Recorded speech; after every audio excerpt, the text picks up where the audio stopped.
Dito guys, ata ako sa Sky High Showdown event. Tara. Madali lang pala ito mag-3-star eh. Dito nga sa baba, una lang natin ng warden. Hintayin lang natin ma-activate yung Invis Tower. Tapos yun, gamitin natin yung ability ng warden natin. Sabay earthquake, ubos lahat.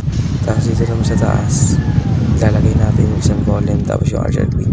Tapos gagamitin na rin natin yung ability ng archer queen.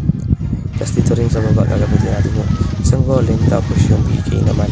At ganun ulit gagawin natin, gagamitin natin yung ability ng hero. Tapos yan, okay na yan.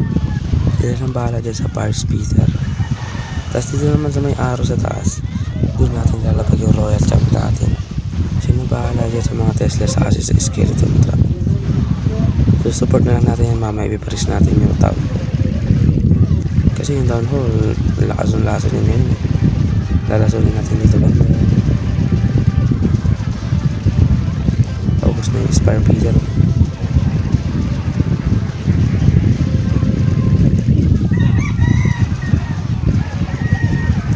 Hintay lang tayo.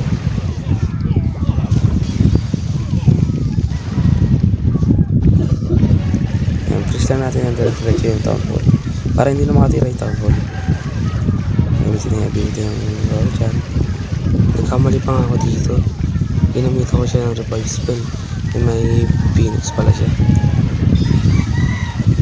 Ay, yun sayang ng revive spell. Siya nang bahala. Si royal champ na bahala dyan. Revive din lang natin. Antayin na lang natin matapos. Tapos yan na yun. 3-star na yun guys. Ganun lang pala kadali siya yung 3-star.